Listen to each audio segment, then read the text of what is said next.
और जोर लगाओ, हाथों में जान नहीं है क्या?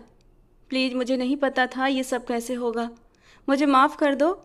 वो दोनों हाथ जोड़े उस जालिम अमीर बेटे के सामने खड़ी थी, लेकिन वो एक वहशी बना उसे अपने सामने खड़ा किए बस एक ही फरमाइश कर रहा था कि तभी अचानक साहिल समंदर पर चारों ओर बस लहरों का शोर था। पानी आकर जब साहिल से टकराता तो एक अजीब सा जादू पूरे माहौल पर छा जाता।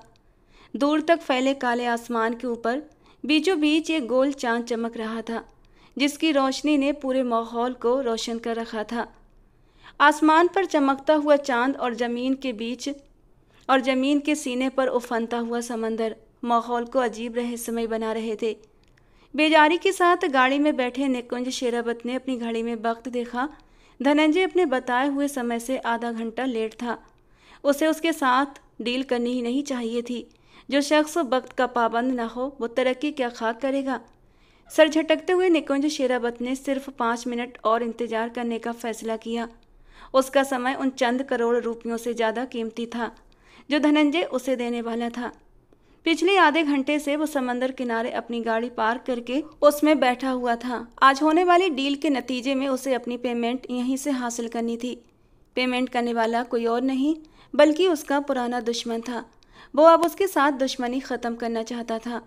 यही वजह थी कि आज कई ज़रूरी काम छोड़कर वो इस डील को फाइनल टच देने के लिए यहाँ पर मौजूद था। अचानक ही उसे गाड़ी का जाना पहचाना शोर सुनाई दिया। बाहर निकलने से पहले ही उसने अंदाज़ा लगा लिया कि धनंजय आ चुका है। मुझे लगा था तुम नहीं आओगे, लेकिन शुक्र है मेरा ख्याल गलत साबित हुआ।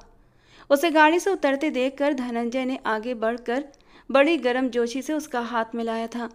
निकुंज शेरावत ने सिर्फ सर हिलाने पर ही काफ़ी समझा। मेरे पास ज़्यादा वक्त नहीं है, वो बेजारी से बोला। हाँ हाँ बिल्कुल, मुझे तुम्हारे कीमती वक्त का अंदाज़ा है। इस तरफ तुम्हारी पेमेंट गाड़ी की डिक्की में रखी है। तुम अपनी आंखों को अच्छे से खोल कर देख लो।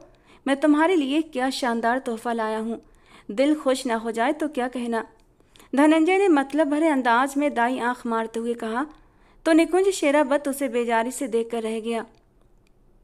उसके चेहरे पर फैली अजीब सी शैतानी मुस्कुराहट देखकर वो कुछ समझ जरूर गया था, लेकिन कुछ भी कहने से खुद को रोके रखा।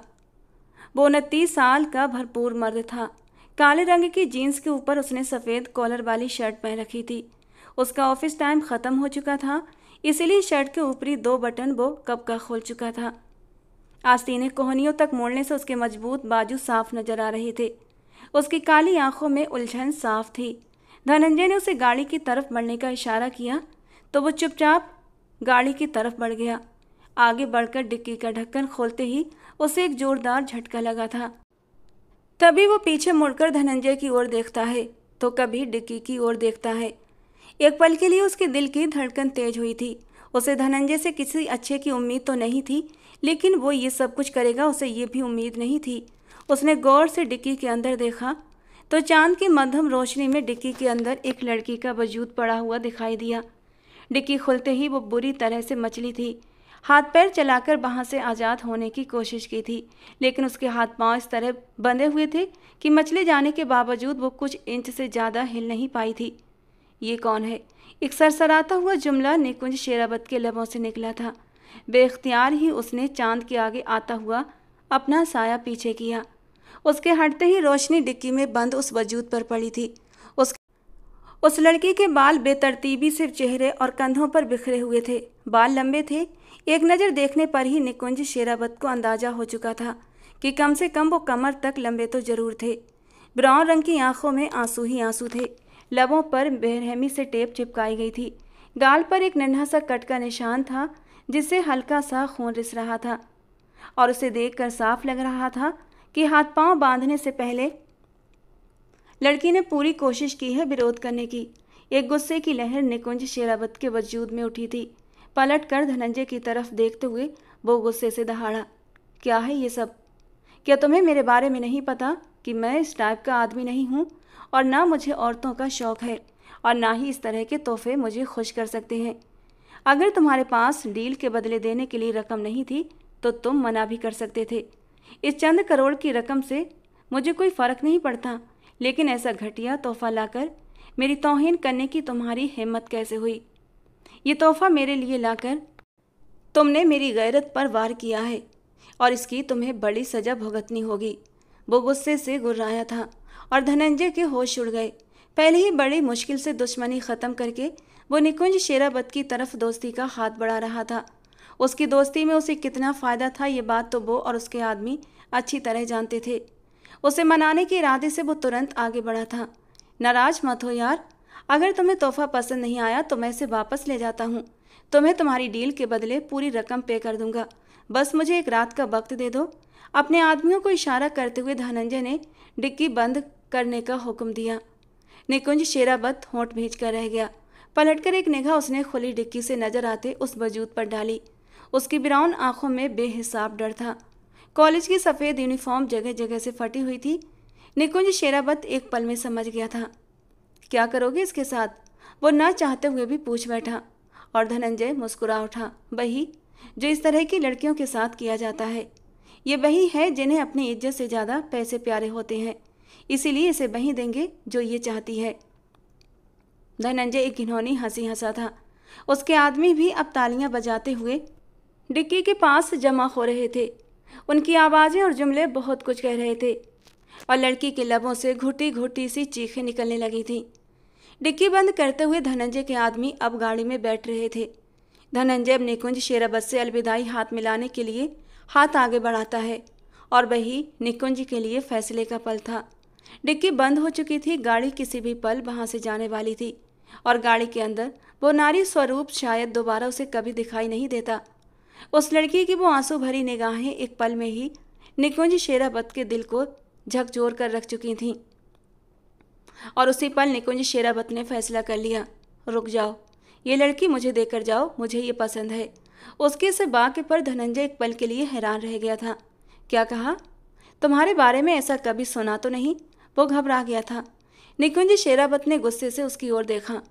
तो क्या तुम मेरे लिए तोहफा लेकर नहीं आए थे? अब इसे वापस लेकर जाओगे क्या? उसकी बात पर धनंजय बुरी तरह घबरा गया। अरे नहीं नहीं भाई, खोलो डिक्की, लड़की शेरावत साहब के हवाले कर दो।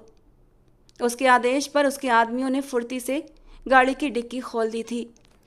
अंदर हाथ डालकर उन्होंने लड़की को बाजू से पकड़कर बाहर निकाला। उसके पैर खोल दिए गए थे लेकिन हाथ नहीं। मुंह पर लगी टेप भी खोलने की जहमत नहीं की गई थी। बाजू से पकड़कर एक लड़के ने उसे निकुंज शेरावत की गाड़ी में ठूंस दिया था। चलो सरकार, डील फाइनल हुई। अब मैं अपनी राह निकलता हूँ, तुम अपने रास्ते। लेकिन याद रखना, अब वो ज़मीन मेरी है। हमारे बीच की अब सारी दुश्मनी ख़त्म हो चुकी है और दुश्मनी की वजह वो ज़मीन भी मेरे कब्जे में होगी। धनंजय ने निकुंज शेरावत से खुश अंदाज में कहा तो वो सिर हिलाते हुए पलटकर अपनी गाड़ी में आकर बैठ गया।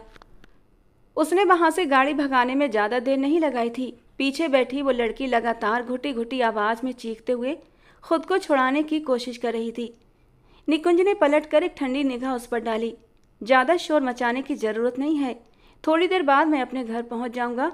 उसके बाद तुम्हें इन रस्सियों से भी आज़ाद कर दूंगा और तब तक चुपचाप बैठी रहो। मेरे सिर में पहले ही बहुत दर्द है।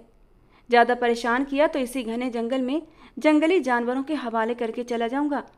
इसके बाद लड़की को समझ आई थी या नहीं, निकुंज शेरावत को पता न चला, लेकिन अब उस लड़की की हल्की हल्की चीखों की आवाज़ें आना बंद हो चुकी थीं। एक बार पलटकर देखने में उसे उसकी बड़ी बड़ी आंखों में आंसुओं के साथ गहरा डर नजर आया था। सिकुड़ कर पिछली सीट पर बैठी वो लगातार चुपके चुपके रो रही थी। घर ज़्यादा दूर नहीं था, मगर वो उसे डीएचए में बने अपने फ्लैट तक ले आया। इस फ्लैट में वो कभी कभी ही आता था। जब उसे समंदर का सुकून एंजॉय करना होता तो वो इधर ही निकल आता था। उसे अंदाजा था यहाँ के सारे लोग इस वक्त सो चुके होंगे। गाड़ी के पीछे से उसे नीचे उतारते ही निकुंज शेरावत ने उसके होंठों पर लगी टेप भी खींचकर उतार दी थी। उसने यूँ गहरा सांस लिया जैसे न जाने कब से वो सांस लेने के लिए तरस रही थी। प्लीज़ मुझे छोड़ दें, भगवान के लिए मुझे छोड़ दें, मुझे अपने घर जाना है। मेरी मम्मी बहुत बीमार हैं। निकुंज शेरावत ने कदम आगे बढ़ाए थे जब उसकी आवाज़ उसके कानों में पड़ी। वो झल्लाकर पीछे पलटा था। घर वापस जाना है और माँ बीमार है, इस बात का ख्याल तो घर से निकलने से पहले करना चाहिए था। और मेरे सामने ये गरीब कार्ड खेलने की तो बिल्कुल भी कोशिश मत करना। तुम्हारे चेहरे पर साफ लिखा है कि पैसों के बदले तुम क्या क्या कर सकती हो, इसलिए चुपचाप अंदर चलो। उसका हाथ पकड़ते हुए एक ठंडी निगाह निकुंज ने उसके वजूद पर डाली थी। आंसू उसके चेहरे पर अपने निशान बना चुके थे। लाल होंठों से टेप उखाड़ने के कारण हल्का सा खून रिस रहा था। बिखरे हुए बाल बेतरतीब थे। वो नाजुक सी लड़की मुश्किल से 18 या 19 साल की लगती थी। उसकी मजबूत पकड़ महसूस करते ही वो सिसक उठी। निकुंज शेरावत ने इस बार मुड़ने की ज़रूरत भी महसूस न की और वो तभी रुका था जब अपने फ्लैट का दरवाज़ा खोलकर अंदर दाखिल हुआ। भगवान के लिए मुझे घर जाने दो। अगर मैं वक्त पर घर न पहुंची तो मेरी माँ। उसके शब्द उसके गले में ही अटक गए थे। निकुंज शेरावत ने मुड़कर एक कटीली नज़र उस पर डाली। चलो सुनाओ अपनी कहानी। क्या हुआ है तुम्हारे साथ? रोगी धोगी बड़ा जुल्म हुआ है। माँ बीमार है, बाप ने बेच डाला, तभी इस प्रोफेशन की तरफ आई हो। शर्म नहीं आती तुम्हें? अपनी उम्र देखो और अपना काम देखो। जिन लोगों के साथ अभी तुम मौजूद थी ना, जानती भी हो कौन लोग हैं वो? दुनिया के जाने माने स्मगलर हैं। तुम जैसी लड़कियों का यही अंजाम होना चाहिए। खा जाने वाली निगाहों से वो उसे देखता हुआ डिस्पेंसर में से अपने लिए पानी भरने लगा। पानी का गिलास एक ही घूंट में गले से उतारते हुए उसने एक नज़र लड़की को गौर से देखा था। वो बुरी तरह से सिसक रही थी। अपनी सिसकियों को रोकने की कोशिश में हलकान भी हो रही थी। वो सफ़ेद रंग के कॉलेज की ड्रेस में थी, जिसे अंदाज़ा होता था कि वो यहाँ आने से पहले सुबह कॉलेज भी गई थी। घड़ी ने रात के 12 बजने की घंटी बजाई तो लड़की ने चौंक कर डर भरी निगाहों से घड़ी की ओर देखा।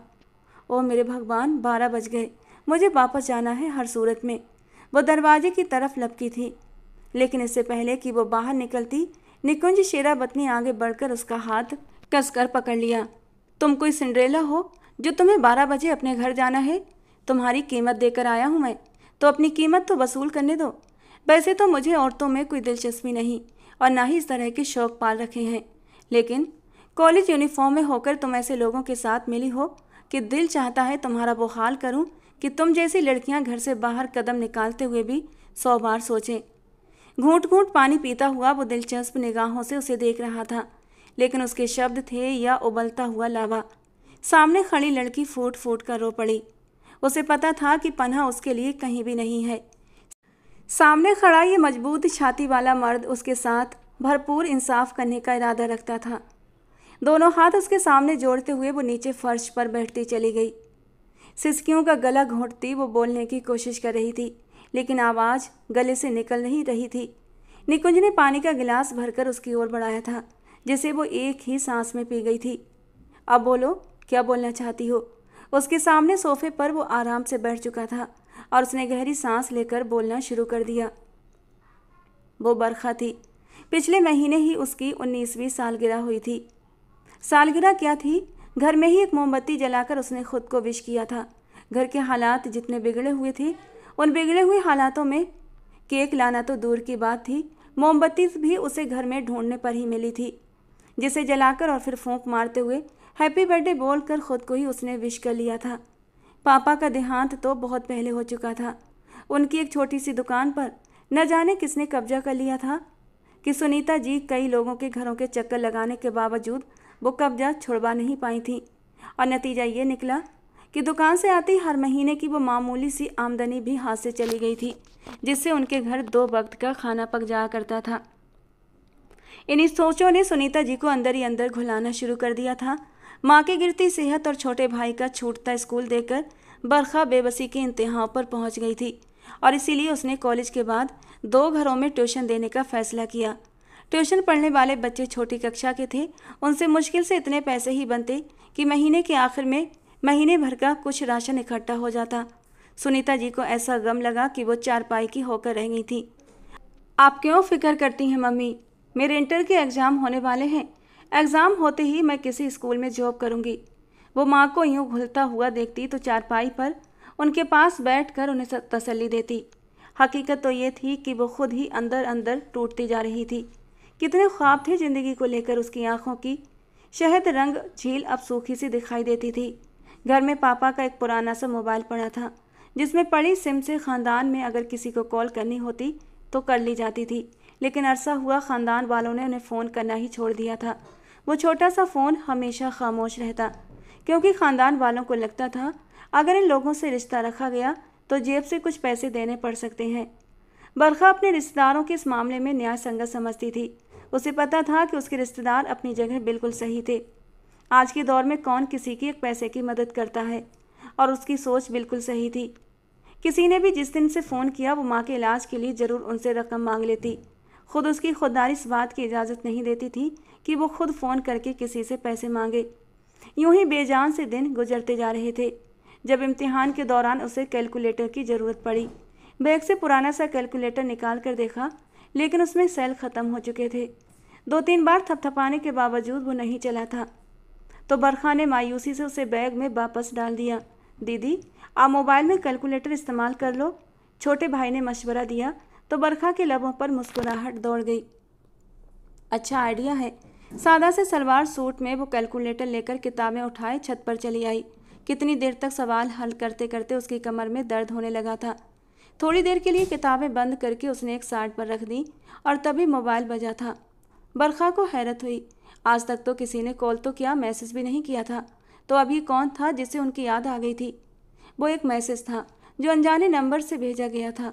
बरखा ने मैसेज खोलकर देखा। उसमें सादा सा एक जुमला लिखा था, कैसी हो? बरखा ने हैरत से 2-3 दफ़ा नंबर को देखा। नंबर जाना पहचाना बिल्कुल नहीं था। आखिर उनका शुभ चिंतक कहाँ से पैदा हो गया जो हम जैसे गरीबों के हालचाल पूछने लगा? बरखा को बहुत हैरत हो रही थी, लेकिन मैसेज को नज़रअंदाज करके वो फिर से अपनी किताबें खोलकर बैठ गई थी। उस रात जब वो माँ को दवा देकर उन्हें सुला चुकी तो एक दफ़ा फिर मोबाइल पर मैसेज की बीप बजी थी। न चाहते हुए भी बरखा का दिमाग उसी अनजाने नंबर की ओर गया था। मोबाइल उठाकर देखने पर उसका शक यकीन में बदल गया। मैसेज उसी नंबर से आया था और इस बार मैसेज करने वाले ने अपना नाम तरुण बताया था। बरखा का दिल एक बार के लिए जोर से धड़का। वीरान जिंदगी में किसी की आमद भी बहार का झोंका ही महसूस होती है। यही कुछ बरखा के साथ भी हुआ था। उसने जवाब तो नहीं दिया, लेकिन अनजाने तौर पर ही वो उस अनजान नंबर से आए मैसेज का इंतजार करने लगी। वो भी कोई ढीठ शख्स था। दिन में कई बार मैसेज करके हालचाल पूछता रहता। जवाब न मिलता तब भी अपनी डेली रूटीन शेयर करने लगता। इस वक्त मैं जिम जा रहा हूँ, मैं अपनी गाड़ी में बैठा हूँ। यार आज तो गलत जगह पर गाड़ी ख़राब हो गई। खाने में क्या पकाया है? मैं तो आलू मटर खा रहा हूँ, मुझे मटर बिल्कुल भी पसंद नहीं। तुम कैसा खाना पकाती हो? उसे वो छोटे छोटे वाक्य लिखकर भेजता रहता। हर मैसेज पढ़ते बरखा के लबों पर एक सुकून भरी मुस्कान बिखर जाती थी। अनजाने में ही वो उस शख्स के साथ खुद को जुड़ा हुआ महसूस करने लगी थी। और एक रोज़ कपकपाते हाथों से बरखा ने उस शख्स को जवाब भेज ही दिया। वो तो जैसे उसी के इंतजार में था। मैसेज की एक लाइन थी जो उसके बाद बरखा को वसूल होती रही। बरखा किसी बात का जवाब देती और किसी बात का नहीं, लेकिन रफ्ता रफ्ता वो तरुण की आदी होती जा रही थी। दिन भर घर के काम निपटाते कॉलेज में क्लास अटेंड करते उसका ध्यान तरुण की ओर ही रहता। वो उसकी बातें ध्यान से सुनता था। बरखा उसे माँ की बीमारी के बारे में बताती, छोटे का स्कूल ख़त्म होने के बारे में बताती तो वो हमदर्दी से सुनता। तुम कितनी बहादुर हो बरखा, घर के इतने सारे मसलों से तुम अकेली लड़ रही हो, तुम तो मेरी आइडियल हो। जब वो ये कहता तो बरखा का दिल जोर से धड़क उठता। दिल अनजाने ही नए सपने बुनने लगता, और जब उन सपनों में कुछ ज़्यादा ही आगे निकल जाती तो जल्दी से होश की दुनिया में वापस आ जाती। और एक रोज़ जब कॉलेज में होने वाले फंक्शन के लिए उसके पास देने के लिए 100 रुपये भी नहीं थे, तो वो तकिए में मुंह छुपाए फूट फूट कर रो रही थी कि अचानक सिरहाने के नीचे रखा मोबाइल बजने लगा। बरखा ने बेध्यान होकर कॉल रिसीव की और कान से लगाई। दूसरी तरफ तरुण था। तुम रो रही हो? उसकी भीगी आवाज़ सुनते ही उसने पूछा था। बरखा एक पल के लिए जड़ हो गई थी। आज से पहले कभी उसने तरुण से फ़ोन पर बात नहीं की थी, लेकिन वो पहली बार था जब झिझक ख़त्म हो गई थी। बरखा को दिल की बातें करने के लिए एक आसरा मिल गया था। वो उसके जख्मों पर जादू भरे शब्दों का मरहम रखता रहता, उसे इतनी मोहब्बत देता कि बरखा खुद को हवाओं में उड़ता हुआ महसूस करने लगी थी। हालात अब भी वही थे, परेशानियां अब भी वैसी की वैसी ही थीं, लेकिन बरखा के लबों पर हर वक्त मुस्कान रहने लगी। तरुण ने उससे वादे ही इतने शानदार किए थे, फिर वो कैसे न मुस्कुराती। सिर्फ 1 साल और, बस मेरे मम्मी पापा इंग्लैंड से वापस आ जाएं, मैं तुम्हारे घर रिश्ता भेज दूंगा और फिर तुमसे शादी कर लूँगा। अब और ज़्यादा तुमसे दूर नहीं रह सकता। मोहब्बत कर बैठा हूँ तुमसे। तुम देखना शादी के फ़ौरन बाद तुम्हारी सारी परेशानियाँ मेरी हो जाएंगी। तुम्हें कभी किसी बात की चिंता करने की ज़रूरत नहीं पड़ेगी। उसके शब्दों में इतनी मोहब्बत होती थी कि बरखा एक पल के लिए सारे गम भूल जाती। वो हंसी खुशी ये कुछ दिन काट लेती अगर उस रोज़ कॉलेज से वापसी पर उसे सुनीता जी चारपाई से नीचे गिरी हुई न मिलती। वो बौखला कर अपनी माँ की तरफ लपकी। कॉलेज का बैग रास्ते में ही उसने उतार फेंका। मम्मी, क्या हुआ है आपको? बिखर कर माँ को सीधा करते हुए उसने उनकी नब्ज चेक करना चाही और उसके हाथ पांव फूल गए। नब्ज इतनी मध्यम थी कि गुमान होता था कब की रुक चुकी है। उनका रंग नीला पड़ रहा था। कांपते हाथों से सुनीता जी ने अपने सीने में दर्द का इशारा किया और बरखा के कदमों तले से जमीन निकल गई। कई दिनों से वे लगातार सीने में दर्द की शिकायत कर रही थीं, लेकिन घर में पैसे न होने की वजह से बरखा उन्हें डॉक्टर के पास भी लेकर नहीं जा सकी थी। मगर अब तो मजबूरी थी। बोलते कदमों घर से बाहर भागी। पड़ोस वाले राजेश चाचा को रिक्शा निकालने को कहते हुए वो वापस अंदर आई थी। उसके पर्स में कुछ 100 रुपये पड़े हुए थे। कल ही उसे ट्यूशन की फीस मिली थी और यही उसकी कुल जमा पूंजी थी। रकम लेकर वो अंधाधुंध अस्पताल की तरफ भागी। पूरे रास्ते वो अपनी मम्मी को संभालती रही, लेकिन अस्पताल पहुंचने से पहले ही वे बेहोश हो चुकी थीं। आपकी माँ की हालत बहुत नाजुक है। आप इन्हें इतने दिन लेकर अब तक कहाँ बैठी हुई थीं? उनके दिल की धमनियों की हालत बहुत ख़राब है। इनका ऑपरेशन करना पड़ेगा। ईसीजी होगी और तमाम खर्चा मिलाकर इतनी रकम बनेगी। डॉक्टर ने पर्चे के ऊपर रकम लिखकर बरखा की ओर बढ़ाई तो एक पल के लिए वो सन्न रह गई। 8 लाख! उसके तो दिमाग ने काम करना बंद कर दिया था। इतनी रकम तो वो ट्यूशन पढ़ाकर अगले 10 सालों में भी जमा नहीं कर सकती थी। माँ के इलाज के लिए इतनी बड़ी रकम वो कहाँ से लाती? डॉक्टर ने उसे 1 दिन का वक्त दिया था। आंसू पीते हुए वो अस्पताल से बाहर निकल आई। बाहर ट्रैफिक सड़कों पर अंधाधुंध भाग रहा था। किसी को उस पर, उसके गम पर कोई लेना देना नहीं था। वहीं अस्पताल के बाहर सीढ़ियों पर बैठकर वो फूट फूट कर रोने लगी। दुनिया में कोई ऐसा इंसान नजर नहीं आ रहा था जिससे वो मदद के लिए पुकार लगा सके। और तभी वो चौंकी। न जाने कितनी देर रोने के बाद जब दिल का गुबार कुछ कम हुआ तो उसे पर्स में रखे हुए उस छोटे से मोबाइल का ख्याल आया। मोबाइल के साथ तरुण की याद जुड़ी हुई थी। कपकपाते हाथों से उसने बैग से मोबाइल निकाला तो तरुण के कई मैसेज आए हुए थे। वो रोज़मर्रा की तरह अपनी बातें, उसका हालचाल पूछ रहा था, मगर आज बरखा को उसकी ख़ास ज़रूरत थी। वो कितनी ही देर तक मोबाइल हाथ में लेकर बैठी रही, मगर उसकी अना ने यह गवारा न किया कि वो तरुण से रकम मांगे। हालांकि उसे पता था जितनी दौलत उसके पास है, ये चंद लाख की रकम उसके लिए बिल्कुल मामूली हैसियत रखती होगी। किसी और से पता करके देख लेती हूँ। वो बैग संभालते उठकर खड़ी हुई थी। आंसू पोंछते हुए वो अपने रिश्ते की एक मौसी के घर पहुंची थी। 1 दिन का टाइम उसके पास था। रात तक वो जितने रिश्तेदारों के घर जा सकती थी गई, मगर किसी ने उसे रकम का आसरा न दिया। शाम तक वो बेहद मायूस हो चुकी थी। मोबाइल हाथ में लिए वो अस्पताल के ठंडे और खामोश कॉरिडोर में साकित बैठी हुई थी जब मोबाइल गुनगुनाने लगा। बरखा ने देखा तरुण की कॉल आ रही थी। बेसाख्ता ही कॉल रिसीव करके उसने मोबाइल कान से लगाया। कहाँ हो मेरी जान? सुबह से तुम्हारा इंतज़ार कर रहा हूँ। आज तो तरुण का लहजा ही निराला था। उसके मुंह से अपने लिए ये शब्द सुनकर बरखा के कान लाल हुए थे। आज से पहले उसने कभी बरखा को इस तरह बात नहीं किया करता था। दरअसल मैं हॉस्पिटल में हूँ। मम्मी की तबीयत अचानक बहुत ज़्यादा ख़राब हो गई है। बरखा की आवाज़ भरा गई। दूसरी ओर कुछ सेकंड की खामोशी के बाद तरुण ने पूछा था, ओहो, क्या हुआ आंटी जी को? बरखा को लगा उसे कितनी ज़्यादा उसकी फिक्र है। उसकी आंखें पानी से भरने लगी थीं। जरा सा आसरा मिलते ही वो फूट फूट कर रोने लगी। मम्मी को हार्ट अटैक हुआ है और डॉक्टर इतनी बड़ी रकम डिमांड कर रहे हैं। मेरे पास उनकी सर्जरी के लिए इतने सारे पैसे नहीं हैं। बरखा ने अपनी बात कहकर उसके बोलने का इंतज़ार किया था। शायद वो कुछ बोले, मगर दूसरी ओर वो सिर्फ अफसोस का इजहार कर रहा था। सूखे होते गले को नज़रअंदाज करते हुए बरखा ने पूरी हिम्मतें जमा की और आखिरकार उससे कह ही दिया, मुझे कुछ पैसों की ज़रूरत है तरुण, मैं जल्दी ही वापस कर दूंगी। मुझे पता है ये रकम तुम्हारे लिए मामूली हैसियत रखती है, लेकिन अगर तुम ये पैसे मुझे दे दो तो मेरी मम्मी की ज़िंदगी बच जाएगी। वो सर से पाँव तक पसीने में डूब गई थी। इतना सा बा के बोलते हुए उसका दिल जोर से धड़क रहा था। दूसरी ओर तरुण चंद लम्हों के लिए खामोश हुआ और फिर जब बोला तो उसकी आवाज़ ठहरी हुई थी। हाँ तो कोई मसला नहीं है, तुम्हारे लिए ये रकम तो क्या, मैं अपनी पूरी दौलत और जायदाद कुर्बान कर सकता हूँ। ये रकम तो बहुत मामूली सी है। तुम ऐसा करो, मैं तुम्हें एक एड्रेस सेंड कर रहा हूँ, कल कॉलेज से वापसी पर इसी एड्रेस पर आ जाना, मैं रकम ले आऊँगा। तुम्हारा बैंक अकाउंट नहीं है वरना ट्रांजैक्शन कर देता। तुम्हारी परेशानी मेरी परेशानी है, मोहब्बत भरे लहजे में कहता तरुण उस वक्त बरखा को अपना सबसे करीबी दोस्त लगा। उसे लगा जैसे आसमान से कोई देवदूत उतर आया है जो उसकी मदद करने वाला है। सर से ढेरों बोझ उतर गया था। वो खुद पर गर्व करने लगी कि कितना चाहने वाला हम सफ़र उसे मिलने वाला है। भला किसी का होगा ऐसा नसीब जैसा उसका था। इत्मीनान के साथ वो डॉक्टर का इंतजार करने लगी।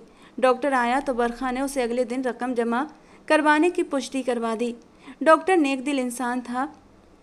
उसने अस्पताल के खर्चे पर एक दिन का ट्रीटमेंट करवाने का वादा कर लिया, मगर अगले दिन हर हाल में रकम जमा करवानी थी। घर में छोटू तन्हा था। वो सुबह के वक्त अस्पताल से घर वापस आई। उसे कॉलेज भी जाने की जल्दी थी, फाइनल इम्तिहान थे। जैसे तैसे पेपर करके वो कॉलेज यूनिफॉर्म में ही सीधी तरुण के बताए हुए पते पर चली आई थी। वो एक छोटा सा आइसक्रीम पार्लर था। बरखा दिल कड़ा करते हुए अंदर चली गई।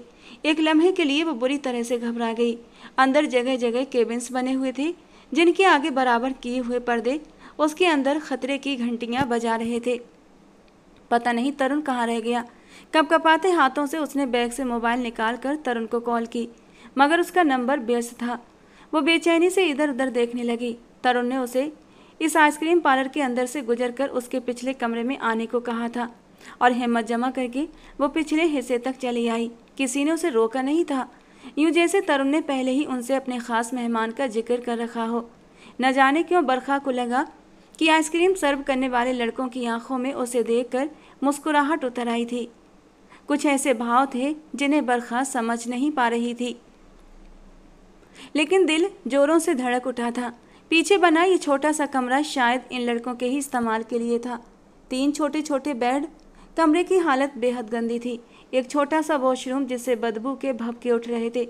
बरखा को एक उबकाई सी आई थी। बेसाख्ता ही वो माथे पर आया पसीना साफ करते सिकुड़ सिमट कर बेड पर बैठ गई थी। हे भगवान, ये कैसी जगह है, यहाँ मेरा दम घुट रहा है। बस अब तरुण जल्दी से आ जाए। उसके लबों पर बस यही एक प्रार्थना थी। सफ़ेद यूनिफॉर्म में वो बेहद घबराई हुई लग रही थी। कितनी सख्त और मुश्किल का शिकार मालूम होती थी।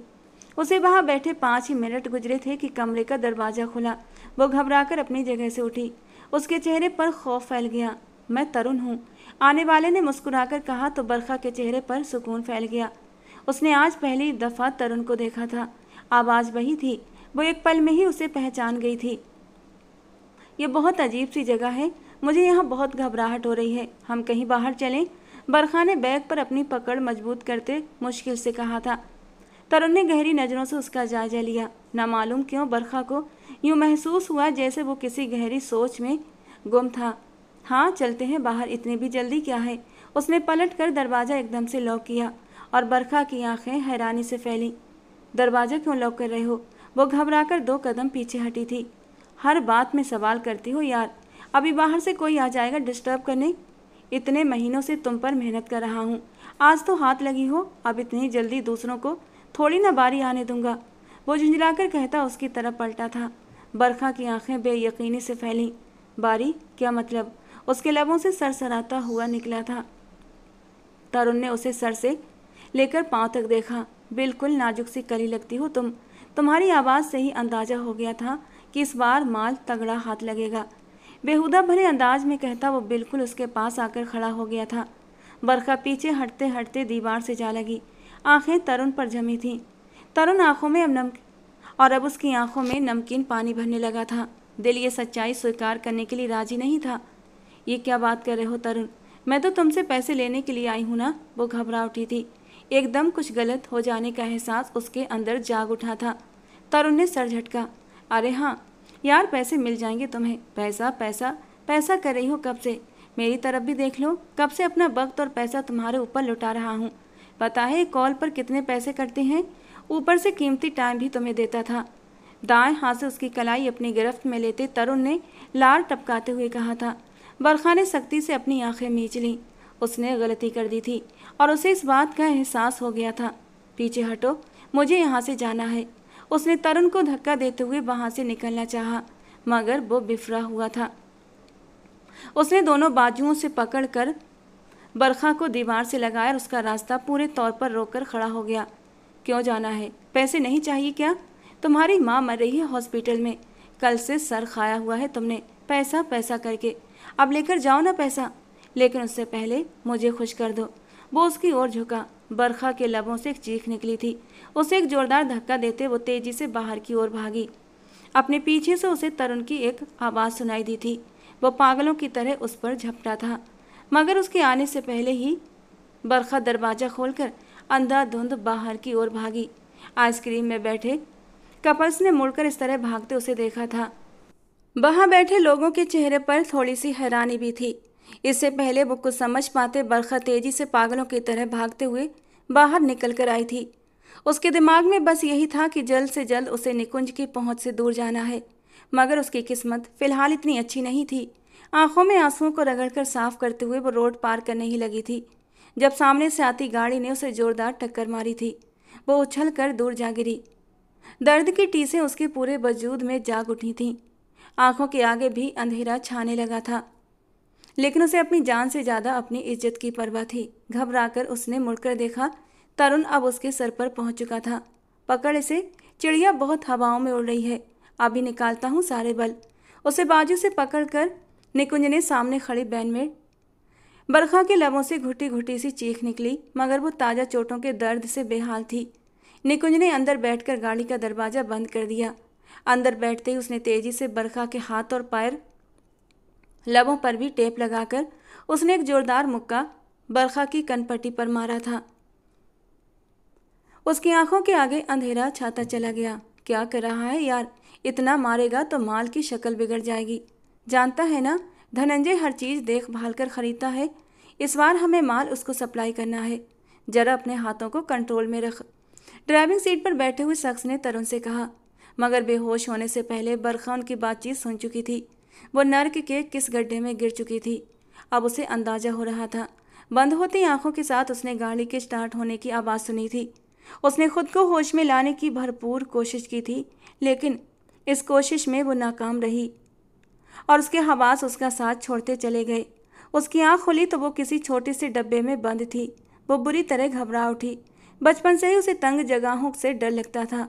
यूँ लगा जैसे उसका सांस बंद होने लगा हो, और सांस तो वाकई बंद हो रहा था, क्योंकि उसके लबों पर टेप लगाकर उसकी आवाज़ बंद कर दी गई थी। हाथ पांव बुरी तरह से जकड़े हुए थे। वो जितना तड़पती उतनी ही घुटन का शिकार होती। बेबसी से उसकी आंखों से आंसू बहने लगे। पता नहीं अब आगे उसके साथ क्या होने वाला था। गाड़ी किसी अनजान मंजिल की ओर चलती चली जा रही थी। न जाने कितने घंटे सफ़र जारी रहा। वो कभी जाग जाती, कभी बेहोश हो जाती। अब तो उसके अंदर चीखने चिल्लाने की भी ताकत ख़त्म हो गई थी। आखिरकार गाड़ी किसी मकाम पर जाकर रुकी। वो होशो हवास में थी। उसे आवाज़ें भी आ रही थीं। शायद किसी डील की बात हो रही थी। बातों से उसे अंदाज़ा हुआ कि इस गाड़ी में और भी कई लोग बैठे हुए थे, जो अब उसी के सौदे की बात कर रहे थे। बरखा का दिल चाहा वो ज़मीन में गड़ जाए। एक गलत शख्स पर भरोसे ने उसे कहाँ तक पहुँचा दिया था, और चंद ही लम्हों बाद किसी ने डिक्की खोली थी। बरखा ने घबराकर अपनी आंखें मींच ली थीं। चांद की रोशनी आंखों पर पड़ी तो उसने बेसाख्ता अपनी आंखें उठाकर देखा। सामने नजर आने वाले मर्द का चेहरा शायद दुनिया का सबसे हसीन चेहरा था, लेकिन उसके चेहरे पर संजीदगी थी और आंखों में सख्ती। ये उसका नया खरीदार था, जिसने धनंजय से उसे खरीदा था। बरखा की आप बीती यहाँ पर ख़त्म हुई थी। आंखों से बहते आंसुओं को उसने अपने हाथों से साफ किया था, और फिर हाथ जोड़े बरखा ने सर उठाकर सामने देखा। वो सामने सोफे पर बैठा एक के बाद एक सिगरेट फूंकता जा रहा था, जैसे उसे बरखा के रोने धोने में कोई दिलचस्पी नहीं थी। दिलचस्प कहानी है तुम्हारी, लेकिन बदकिस्मती से मैं कोई छोटा बच्चा नहीं हूँ जो तुम्हारी कहानियों से प्रभावित हो जाऊँगा। तुम जैसी लड़कियों से मैं अच्छी तरह परिचित हूँ। वो एक बार फिर रुख मोड़ कर खिड़की से बाहर देखने लगा था, जहाँ अंधेरा अब सुबह के उजाले में ढलने लगा था। मैं झूठ नहीं बोल रही, आप उस अस्पताल में जाकर देख सकते हैं। मेरी माँ वहाँ पर एडमिट है। तरुण से मैंने सिर्फ उनके इलाज के लिए पैसे मांगे थे। मैंने तो उसे देखा ही पहली बार था। वो एक बार फिर फूट फूट कर रोने लगी। सामने बैठा निकुंज शेरावत ने मुड़कर उसे देखा। तरुण का नाम उसने पहली बार सुना था। उसने तो धनंजय से उसे खरीदा था। वो गहरी सांस लेते हुए उठकर खड़ा हुआ। ठीक है, कीप क्राइंग लिटिल गर्ल, मुझे कुछ काम है। शुक्र करो इस वक्त तुम उस मक्कार और घटिया धनंजय के पास नहीं हो। कम से कम यहाँ तुम्हारी इज्जत तो सेफ है। तंजी अंदाज में कहता हुआ वो लंबे लंबे डग भरता कमरे से बाहर निकल गया। वो वहीं पर बैठी रह गई। उसकी एक भी पुकार सुने बिना वो वहाँ से चला गया था। बरखा की आंखें एक बार फिर आंसुओं से लबरेज होने लगीं। उसे पता था उसकी माँ शायद आज का आखिरी सूरज ही देख सकेगी और उसका इंतजार करते करते आज वो अपनी आंखें बंद कर लेगी। छोटू को जब पता चलेगा कि उसकी बहन घर से भाग गई है तो दुनिया उसके साथ क्या सलूक करेगी। कितने सवाल थे जो बरखा के दिमाग में घूम रहे थे। रोते रोते उसकी आंखें सूज चुकी थीं और अब तो उनमें बुरी तरह जलन भी होने लगी थी। वो जहाँ बैठी थी वहीं बैठी रह गई। कुछ देर के बाद बिस्तर पर दोनों बाजू टिकाकर उसने पलकें मूंद लीं। मरना तो अब उसके नसीब में था। जान चाहे जब भी निकलती पर उस पर नीम बेहोशी सी तारी होने लगी थी। अगली बार जब उसकी आंख खुली तो कमरे में घुप अंधेरा छाया हुआ था। वो घबराकर उठकर बैठी। एक घुटी घुटी चीख उसके लबों से निकली। घुप अंधेरे में उसे कुछ भी दिखाई नहीं दे रहा था। कोई है? उसने बेकाबू होकर पुकारा। जो शख्स उसे यहाँ तक लाया था, बरखा को तो उसका नाम भी नहीं पता था, मगर वहाँ कोई नहीं था। अचानक ही बिजली चमकी, साथ ही बादलों की गड़गड़ाहट भी थी। बाहर मूसलाधार बारिश बरस रही थी। बरखा ने पलटकर खिड़की की तरफ देखा। एक डर उसके रग रग में सरा गया। यानी पूरा दिन गुजर चुका था और अब रात हो चुकी थी। वो पूरा दिन बेहोश रही थी और इस वक्त पूरा फ्लैट तारीकी में डूबा हुआ था। अंदाजे से ही आगे बढ़ते हुए वो खिड़की तक चली आई थी। कोई है यहाँ? उसने घबराकर एक बार फिर पुकारा। बाहर फैले घने काले अंधेरे से उसे डर महसूस होने लगा था। आंसू एक बार फिर आंखों में जगह बनाने लगे। उसने खिड़की के कांच से बाहर झांका। बाहर हर तरफ रोशनी थी। दूर से नजर आते फ्लैट्स जगमगा रहे थे। सिर्फ उसका फ्लैट ऐसा था जिसमें अंधेरा था। शायद बिजली की कोई तकनीकी खराबी हो गई थी। एक बार फिर बादल गरजे तो वो कूद कर 2 कदम पीछे हट गई। दोनों हाथों में चेहरा छिपाते हुए वो जमीन पर बैठती चली गई और फिर बुरी तरह सिसकते हुए उसने खुद को दोनों बाजुओं में थाम लिया था। पूरा दिन गुजर गया था। अब तक न जाने मम्मी आगे वो कुछ सोच ही न सकी। सिसकते सिसकते वो वहीं जमीन पर एक तरफ को लुढ़क गई थी। निकुंज शेरावत ने रात 12 बजे के करीब फ्लैट के सामने कार रोकी तो थकान उसके चेहरे से झलक रही थी। एक तो पूरा दिन अस्पताल की भागदौड़ और फिर अब खराब मौसम की वजह से रास्ते में जगह जगह उसे रुकना पड़ा था। फ्लैट के सामने कार रोकते उसने हैरानी से इमारत में देखा।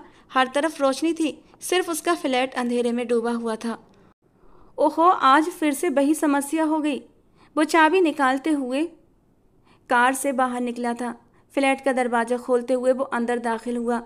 मोबाइल की फ्लैशलाइट उसने ऑन कर रखी थी और तभी उसकी नज़र खिड़की के पास ज़मीन पर पड़ी बरखा पर पड़ी।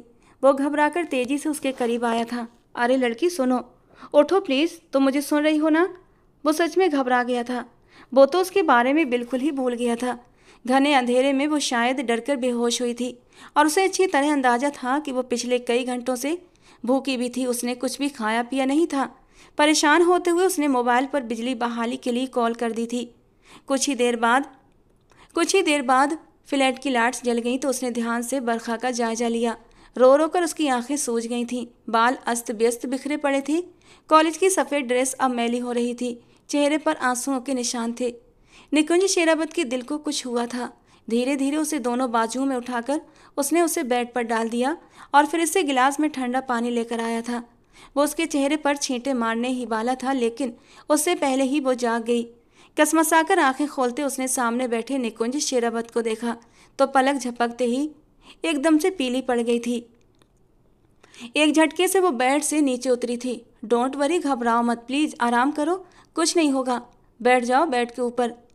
तुम्हारी तबीयत ठीक नहीं है, उसने कहा तो उसकी आवाज़ में बहुत नरमी थी। लेकिन बरखा को इस वक्त सिर्फ और सिर्फ अपनी माँ की पड़ी थी। मुझे जाने दो प्लीज़, मेरी माँ बहुत ज़्यादा बीमार है। मैं कहीं ना कहीं से पैसों के इंतजाम कर ही लूँगी। मुझे आपसे पैसे नहीं चाहिए, लेकिन भगवान के लिए मुझे जाने दो। वो एक बार फिर उसके सामने हाथ जोड़कर विनती कर रही थी। रो रो कर उसकी आंखें सूख रही थीं। अब तो उन सूखी आंखों से आंसू भी नहीं बह रहे थे।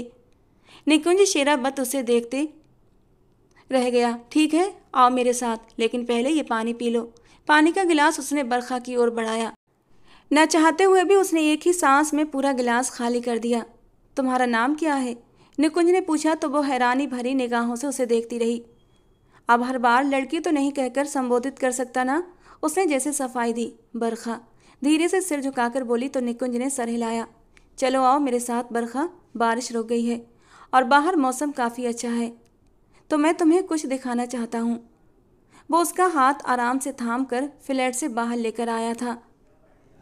वो किसी कठपुतली की तरह उसके पीछे पीछे चलती बाहर तक आई थी। अगले पल क्या होगा उसे खुद कुछ भी नहीं पता था। फ्लैट्स के सामने की लंबी सड़क बारिश से धुलकर चमक उठी थी। स्ट्रीट लाइटों की रोशनी में पेड़ भी धुले धुले निखरे निखरे से लग रहे थे। वो उसके आगे आगे चल रहा था। दोनों हाथ उसने जैकेट की जेबों में डाल रखे थे। बरखा किसी गुलाम की तरह उसके पीछे पीछे थी। न जाने वो कितनी देर तक यूं ही चलती रही। अचानक ही बरखा ठिठकी। वो उसे कहाँ लेकर जा रहा था और वो क्यों किसी गुलाम की तरह उसके पीछे पीछे चलती जा रही थी? उसे तो अपनी माँ का इलाज कराना था, उसके पास जाना था। सामने चलते निकुंज शेरावत ने उसके कदमों की आहट गुम होने पर पीछे मुड़कर देखा। वो चुपचाप खड़ी पीछे की तरफ देख रही थी। भागने का सोच रही हो, लेकिन भाग कर जाओगी कहाँ? अपने घर? क्या तुम ये भूल गई कि भागने वाली लड़कियों को दुनिया में कोई भी स्वीकार नहीं करता, ना तो ये समाज और ना ही उनका अपना परिवार। धीरे धीरे चलते हुए वो उसके करीब आकर खड़ा हुआ था। उसकी बात सख्त थी। बरखा की आंखें आंसुओं से भरने लगीं। तुम शक्ल से इतनी बेवकूफ़ नहीं लगती कि सिर्फ फ़ोन पर बात करके एक व्यक्ति से मिलने के लिए चली आओ, वो भी उस व्यक्ति से जिसे न तुमने कभी देखा और न तुम उसके बारे में कोई जानकारी रखती थी। अब वो नरम लहजे में बोला था। बरखा ने शर्मिंदगी से सिर झुका लिया। यही मेरी सबसे बड़ी गलती है। मुझे लगा अगर हालात ख़राब हैं तो कोई तो अच्छा होगा। उस वक्त भी हमदर्दी को मैं मोहब्बत समझ बैठी और मैं ख़ुद को सिर्फ ध्यान दिलाना चाहती थी। मुझे ऐसा लगा जैसे मैं उसकी मोहब्बत में पड़ गई, और देखो मुझे क्या मिला। न मोहब्बत रही न इज्जत। एक घर था वो भी खो गया। पता नहीं माँ अब तक जिंदा भी होंगी या नहीं, और छोटू शायद वो भी अब मेरे बाद घर से भाग जाएगा। आखिर में उसका लहजा कड़वा हो गया था। निकुंज शेरावत ने गहरी निगाहों से उसे देखा। सही कहा, लेकिन आओ कुछ खा लो। कुछ खाओगी तभी तो तुम्हारे अंदर भागने की हिम्मत आएगी, वरना भागोगी कैसे? ऐसे तो तुम थोड़ा सा दूर जाओगी तो मैं तुम्हें पकड़ लूँगा। आम से अंदाज में कहते हुए उसने सामने नजर आने वाले रेस्टोरेंट की तरफ इशारा किया था। बरखा ने अनिश्चितता से उसे देखा। क्या वो उसका मजाक उड़ा रहा था? लेकिन वो उड़ा सकता था। वो उस वक्त चाहे जो कुछ कर सकता था। बरखा के पास कोई विकल्प नहीं था। उसने अपने हाथों से खुद को इस निर्दयी दुनिया के रहमो करम पर छोड़ दिया था। किसी सामान्य ढंग से वो उसके पीछे पीछे कदम बढ़ाने लगी। रेस्टोरेंट में बैठकर उसने खाने का ऑर्डर दिया था। बरखा हाथों पर हाथ धरे चुपचाप बैठी रही। खाना आया तो निकुंज शेरावत ने खाना उसके सामने सर्व किया। खाओ। उसकी बात पर अपना सर हल्के से हिलाते हुए वो चुपचाप खाना खाने लगी। बस खा लिया। कुछ ही निवाले लेकर उसने प्लेट वापस पीछे खिसकाई थी तो निकुंज शेरावत बिल पे करता उठकर खड़ा हुआ। चलो आओ, बहुत देर हो रही है, अब घर चलकर आराम कर लो, उसने बाहर निकलते हुए कहा। तो बरखा ने उसकी तरफ देखा। आप मुझे आज़ाद नहीं करेंगे? बरखा की बात पर वो मुड़ा था। आज़ाद करूँगा तो कहाँ जाओगी? इस दुनिया में तुम्हें रहने का ठिकाना भी नहीं मिलेगा। बेहतर यही है मेरे फ्लैट पर चलो, मैं तुम्हारे साथ कुछ भी बुरा व्यवहार नहीं करूँगा।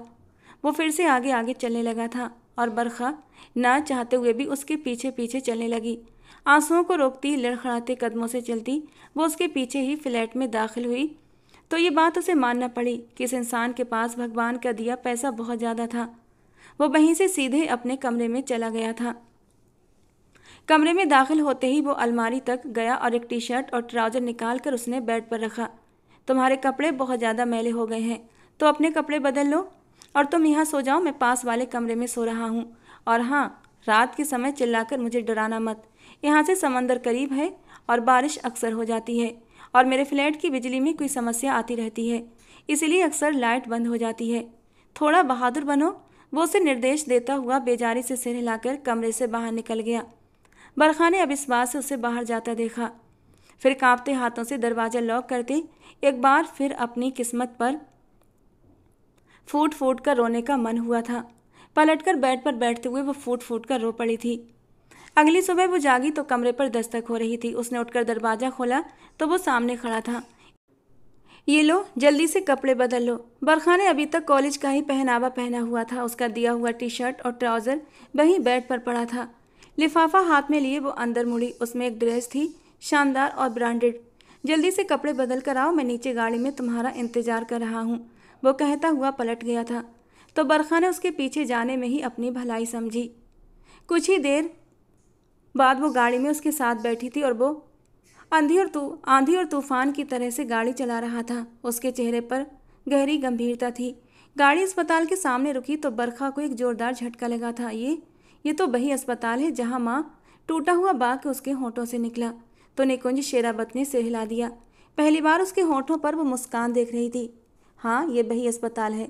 अब चलो अंदर, तुम्हारी माँ तुम्हारा इंतजार कर रही है, वो हल्के फुल्के अंदाज में कहता अपनी तरफ का दरवाज़ा खोलकर नीचे उतर गया था। और बरखा हैरत से घबराती हुई कांपते हाथों से डोर लॉक खोलकर बाहर आई थी। अपने पीछे आने का इशारा करते वो अंदर चला गया। उसे रिसेप्शन पर पता करने की ज़रूरत नहीं थी। यहाँ से गुजरते डॉक्टर उसे पहचानते थे। खुशी भरी मुस्कान से उसे अंदाज़ा हो रहा था। वो सीधे चलते हुए एक प्राइवेट रूम के सामने जाकर रुक गया। दरवाज़ा खोलकर वो अंदर दाखिल हुआ और उसके पीछे बरखा भी। और फिर सामने का नज़ारा देखते ही बरखा स्तब्ध रह गई थी। सामने बेड पर सुनीता जी लेटी थीं। वो मुस्कुरा रही थीं और उनके रूम में एक डॉक्टर भी खड़ा था जो उनका निरीक्षण कर रहा था। कैसी है हमारी पेशेंट? डॉक्टर सुनील, निकुंज शेरावत ने अंदर प्रवेश करके कहा था। डॉक्टर उन्हें देखकर मुस्कुराए। अरे निकुंज साहब, आपकी पेशेंट बिल्कुल ठीक है और बहुत ही तेज़ी से ठीक हो रही हैं। समय पर ऑपरेशन हो जाने की वजह से अब उनकी जान को कोई खतरा नहीं है। मिस बरखा ने पहले बताया ही नहीं कि आपके रिश्तेदार हैं, वरना मैं उन्हें एक दिन भी इंतजार क्यों करवाता। डॉक्टर के चेहरे पर माफ़ी मांगने वाला भाव था। निकुंज मुस्कुराया, जबकि बरखा के लिए तो ये सब कुछ किसी सपने से कम नहीं था। वो लड़खड़ाते कदमों से अपनी माँ के पास आई। कैसी हो तुम बरखा? तुम्हारे टीचर बता रहे थे कि तुमने मदद के लिए उनसे कहा था। ये अस्पताल उनके दोस्त का अस्पताल है, तो सारा खर्चा उन्होंने ही किया है। इतने सारे पैसे तुम उन्हें वापस कैसे करोगी? सुनीता जी को अब अपने ऊपर हुए खर्च की चिंता सताने लगी थी। बरखा ने अविश्वास से निकुंज शेरावत को देखा। उसने न जाने कौन सी कहानी गढ़कर उसकी माँ को संतुष्ट कर दिया था। पैसे मैं वापस कर दूंगी अब मम्मी, आप परेशान मत हो। उसके लिए तो इतना ही बहुत था कि उसकी माँ ठीक हो गई थी। छोटू भी माँ के पास ही बैठा था। उसे देखकर बरखा को बेहद खुशी हुई थी। सारी पहेली के टुकड़े जुड़ गए थे। वो जो समझ रही थी कि उसे कमरे में बंद करके वो अपनी दुनिया में मगन हो गया है, ऐसा नहीं था। वो तो उसकी माँ का इलाज करवा रहा था। उसने पलटकर निकुंज शेरावत की ओर देखा था, जो डॉक्टर को मरीज का खास ख्याल रखने की हिदायतें दे रहा था। वो डॉक्टर के पीछे ही कमरे से बाहर निकला तो बरखा माँ को इंतजार का कहती तेजी से उसके पीछे आई थी। ये सब क्या है? आपने मुझे बताया क्यों नहीं? कितने पैसे वापस करने हैं मुझे आपको? मैं कर दूंगी। जितना पैसा आपका माँ के इलाज पर लगा है मैं सब वापस कर दूंगी। और आपका बहुत बहुत शुक्रिया। उसकी आंखों में आंसू थे। निकुंज ने नज़र भरकर उसे देखा। ये मेरा अस्पताल है, तुम्हें कोई भी पैसा वापस करने की ज़रूरत नहीं। हाँ, लेकिन अगर तुम वापस करना चाहो तो मुझे मेरा दिल वापस कर सकती हो, जो तुमने चुपके से अपने पास रख लिया है। उसने बगैर दिखावे के आम से लहजे में इतनी गहरी बात कह दी थी कि बरखा स्तब्ध रह गई। बड़ी मुश्किल से कांपती पलकें उठाकर सामने खड़े अपने मसीहा को देखा था, जिसकी आंखों में मोहब्बत और शरारत के रंग नाच रहे थे। बोलो, लौटा सकती हो मेरा दिल मुझे वापस? अच्छी लगने लगी हो मुझे। मोहब्बत किसे कहते हैं मुझे नहीं पता, इसका एहसास क्या होता है मुझे नहीं पता, लेकिन अब तुमसे दूर जाने का ख्याल मेरे दिल को उदास कर गया है। बस मन करता है तुम हमेशा मेरे पास रहो, कभी मुझसे दूर ना जाओ। तुम्हारी माँ का यहाँ बहुत अच्छा इलाज होगा। उन्हें 1 हफ्ते बाद डिस्चार्ज भी कर दिया जाएगा। अगर तुम चाहो तो मेरे फ्लैट में रह सकती हो, या छोटे के साथ अपने घर में भी। हाँ, लेकिन एक वादा तुम्हें करना होगा कि माँ के ठीक होने के बाद तुम उन्हें अलविदा कहकर मेरे घर आओगी, क्योंकि मुझे तुम्हारी एक ही दिन में आदत हो गई है और मैं तुम्हारे बिना और नहीं रह सकता। वो गहरे लहजे में कहता हुआ उसके थोड़ा सा करीब आया था। बरखा ने अविश्वास भरी नज़रों से उसे देखा। क्या वो कोई सच में देवदूत था जिसने उस रात उसे उन गंदे आदमियों से बचाया था, उसे बदनामी के गड्ढे में गिरने से बचाया था और उसकी सारी परेशानियां एक चुटकी बजाते हल कर दी थीं। वो उसका एहसान तो पूरी ज़िंदगी नहीं उतार सकती थी। उसकी बात पर इनकार कैसे करती। अचानक निकुंज शेरावत की जेब में रखा मोबाइल बजा। मोबाइल नंबर देखते ही उसके माथे पर बल पड़ गए। ठीक है, वहीं रखो उसे, मैं अभी आ रहा हूँ। मोबाइल पर किसी को आदेश देते हुए बरखा की तरफ बोला, चलो तुम्हें कुछ दिखाना है। उसका हाथ थामते हुए वो एक बार फिर अस्पताल से बाहर निकल आया। गाड़ी में उसके बराबर बैठते बरखा ने हैरानी से उसे देखा। कहाँ ले जा रहे हैं आप मुझे? लेकिन वो बिना कोई जवाब दिए गाड़ी चलाता रहा। कुछ देर पहले वाला नरम सा असर उसके चेहरे से गायब हो गया था। गाड़ी अलग अलग रास्तों से मुड़ती सुनसान सड़क पर पहुंच गई। बरखा का दिल रुकने लगा। उसने घबराकर अपने दाएं तरफ बैठे निकुंज शेरावत को देखा, जिसके चेहरे पर अजीब सा भाव था। अचानक उसने गाड़ी रोक दी। वो एक पुराना सा फार्म हाउस था। ये कौन सी जगह है? बरखा ने घबराए हुए लहजे में पूछा, तो वो बिना जवाब दिए नीचे उतर गया। मेरा ही है, तुम बेफिक्र होकर अंदर आओ, किसी से तुम्हारी मुलाकात करवानी है। फार्म हाउस के दरवाजे पर एक बूढ़ा चौकीदार खड़ा था। निकुंज शेरावत को देखते ही उसने प्रणाम किया था और जल्दी से दरवाज़ा खोल दिया। वो अंदर दाखिल हुआ तो उसके पीछे पीछे बरखा भी अंदर चली आई। पता नहीं क्यों उस पर भरोसा करने का मन कर रहा था। उसकी मौजूदगी में वो बिना डरे कुछ भी कर सकती थी। फार्म हाउस बहुत बड़ा था। बीच में एक बड़ा सा स्विमिंग पूल भी था और उसके पास पेड़ भी लगे थे, लेकिन रख रखाव न होने की वजह से फार्म हाउस की हालत काफ़ी ख़राब हो रही थी। अचानक बरखा चौंकी। अंदर के कमरों से किसी मर्द की आवाज़ें आ रही थीं, जैसे कोई उस पर लगातार अत्याचार कर रहा हो, और वो चिल्ला रहा था। निकुंज शेरावत ने पलटकर उसकी तरफ देखा। कौन है अंदर? उसके होठों से धीमी आवाज़ निकली और तभी उसे जोरदार झटका लगा।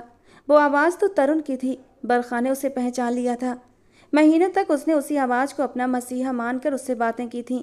महीनों तक वो पूरा दिन उस आवाज़ को सुनने का इंतज़ार करती रहती थी, और अब यह आवाज़ पूरे फार्म हाउस में गूंज रही थी। भगवान के लिए मुझे मत मारो, मैं आगे से ऐसा कभी भी नहीं करूँगा। मुझे पता नहीं था कि वो लड़की तुम्हारे साहब की अमानत है। पता होता तो मैं उस पर हाथ ही क्यों डालता। भगवान के लिए मुझे जाने दो, मुझ पर दया करो। वो चिल्ला रहा था, माफ़िया मांग रहा था, रहम की भीख मांग रहा था, लेकिन कोई था जो उस पर जुल्म के पहाड़ तोड़े जा रहा था। निकुंज शेरावत ने पलटकर अंदर की ओर कदम बढ़ा दिए। बरखा लड़खड़ाते कदमों से उसके पीछे कमरे में दाखिल हुई। अंदर का माहौल देखकर वो सन्न रह गई थी। 4 हट्टे कट्टे नौजवान खड़े थे। किसी के हाथ में डंडा था, किसी के हाथ में बेल्ट और किसी के हाथ में लोहे की रॉड। उन्होंने तरुण को सामने हथकड़ी से बांध रखा था और उस पर बारी बारी से वार कर रहे थे। तरुण ने सिर उठाकर देखा और निकुंज शेरावत के पीछे दिखने वाली बरखा को देखकर वो स्तब्ध रह गया। अगले ही पल वो बुरी तरह से तड़पा। मुझे माफ़ कर दो बरखा, भगवान के लिए मुझे माफ़ कर दो। इन लोगों से बोलो मुझे छोड़ दे। तुमने मुझे बताया क्यों नहीं कि तुम्हारे समीर जादे के साथ रिश्ता है? मैं तुम्हारी तरफ नज़र भी नहीं उठाता। मुझे तो लगा तुम एक मामूली सी गरीब परिवार की लड़की हो, तो मैं उठा लूँगा तो किसी को पता भी नहीं चलेगा। वो कुछ और भी बोल रहा था कि उसके पास खड़े नौजवान ने हाथ में पकड़ा एक बड़ा सा डंडा जोर से उसकी कमर पर मारा था कि वो दर्द के मारे चिल्ला उठा। बरखा बेखुद होकर हाथों को अपने होठों पर रखकर 2 कदम पीछे हट गई। उसे बता दो ना कि तुम मुझसे कितनी मोहब्बत करती हो। रातों को जाग जाग कर तुम मुझसे मोहब्बत के दावे करती थीं। सारा दिन मेरी कॉल का इंतजार करती थीं। बताओ इस अमीरजादे को। वो बात न बनने पर एकदम से पैंतरा बदल गया था। बरखा ने बेयकीन निगाहों से उसकी ओर देखा। क्या अब भी उसे लगता था बरखा उससे मोहब्बत करती है? निकुंज शेरावत ने पलट कर बरखा को देखा। उसकी निगाहों में सवाल था। बरखा ने अपने हाथों को होठों से हटाया और गहरी सांस लेकर बोली, नहीं, वो मोहब्बत नहीं थी, वो सिर्फ उम्मीद थी। एक ऐसी उम्मीद कि इस दुनिया में मेरा ख्याल रखने वाला भी कोई मर्द है। एक ऐसा मजबूत सहारा जिसकी मुझे हमेशा से तलाश थी। वो मैं तुम्हें समझ बैठी, लेकिन तुमने साबित कर दिया तुम सहारा नहीं बल्कि वो दीमक हो जो मजबूत से मजबूत लकड़ी को भी खा जाती है। तुमने मुझे भी खाने की कोशिश की, लेकिन मैं अपने भगवान की बहुत आभारी हूँ कि उसने निकुंज जैसा मसीहा मेरी ज़िंदगी में भेज दिया, जिसने मुझे समय रहते तुम जैसे खूंखार भेड़िए से बचा लिया। अब ये तुम्हें जान से भी मार डाले तब भी मुझे कोई परवाह नहीं, क्योंकि मोहब्बत मुझे तुमसे नहीं बल्कि इससे है। 2 कदम बढ़ाकर वो निकुंज शेरावत के पीछे आकर खड़ी हो गई थी और वो जम गया। उसकी निगाहों में पहले बेयकीनी उभरी और फिर उसकी जगह एक बेहद खुशगवार एहसास ने ले ली। बरखा मुस्कुरा रही थी। उसके चेहरे पर एक विश्वास का असर था। निकुंज ने भरपूर निगाह उस पर डाली थी और पलट कर तरुण को देखा, जो जान बचाने के लिए एक बार फिर गला फाड़ कर चिल्ला रहा था, मारो उसे, तब तक जब तक कि ये इस लायक न रहे कि किसी शरीर भराने की लड़की की तरफ आंख उठाकर भी देख सके। इसे जान से मार दोगे तो भी इसे कोई पूछने वाला नहीं होगा। आराम से हुक्म देता हुआ वो कमरे से बाहर निकल गया था। बरखा उसके पीछे पीछे बाहर निकल आई थी। अंदर तरुण चिल्ला रहा था, बरखा को आवाज़ें दे रहा था, मगर उसके सिरहाने खड़े नौजवानों ने अपने अपने औजार संभाल लिए थे। उस पर लाठियां और डंडे बरसाते रहे। वे उसे और अधिक चिल्लाने पर मजबूर कर रहे थे। वो उस लम्हे पर पछता रहा था जब उसने बरखा को अपने जाल में फंसाने की कोशिश की थी। कहाँ जाओगी अब? मेरे फ्लैट पर या अपने घर? गाड़ी के पास खड़ा वो मोहब्बत भरी निगाहों से बरखा को देखते हुए पूछ रहा था, और बरखा आज खोलकर दिल से मुस्कुराई थी। फ़िलहाल तो अपने घर जाऊंगी, लेकिन जब मम्मी ठीक हो जाएंगी तो मुझे लेने आ जाना। उसकी बात ने निकुंज शेरावत को सारे जवाब दे दिए थे। भरपूर अंदाज में मुस्कुराते हुए वो ड्राइविंग सीट पर बैठ गया था और बरखा पूरे एहसास के साथ उसके साथ वाली सीट पर बैठ गई थी। वो जानती थी अब ये शख्स उसका है। खुशियों भरी जिंदगी इन दोनों का इंतजार कर रही थी। दोस्तों, घर से भागी हुई लड़की को ये समाज स्वीकार नहीं करता। उसका सिर्फ और सिर्फ इस्तेमाल किया जाता है। अगर किस्मत से कोई अच्छा मसीहा मिल जाए और उसे ज़िंदगी की खुशियाँ दे दे तो ये सिर्फ किस्से और कहानियों में होता है। असल ज़िंदगी में ऐसा नहीं होता। घर की दहलीज से कदम निकालने से पहले लड़कियों को 100 बार सोचना चाहिए कि उनकी इज्जत कांच की तरह होती है। एक बार चली गई तो दोबारा नहीं आएगी। उस कांच में दरार पड़ जाती है। उनकी ज़िंदगी में निकुंज शेरावत जैसा कोई हीरो नहीं आएगा उन्हें बचाने के लिए, कि उन्हें बचाए और उनकी इज्जत को सेव करके उन्हें अपना नाम दे सके। दोस्तों, आज की हमारी कहानी आपको कैसी लगी कमेंट बॉक्स में ज़रूर बताना। पसंद आई हो तो प्लीज़ लाइक करना। रोज़ एक नई और रोमांटिक कहानी सुनने के लिए हमारे चैनल को सब्सक्राइब करना। मिलते हैं दोस्तों अगली किसी नई और रोमांटिक कहानी के साथ।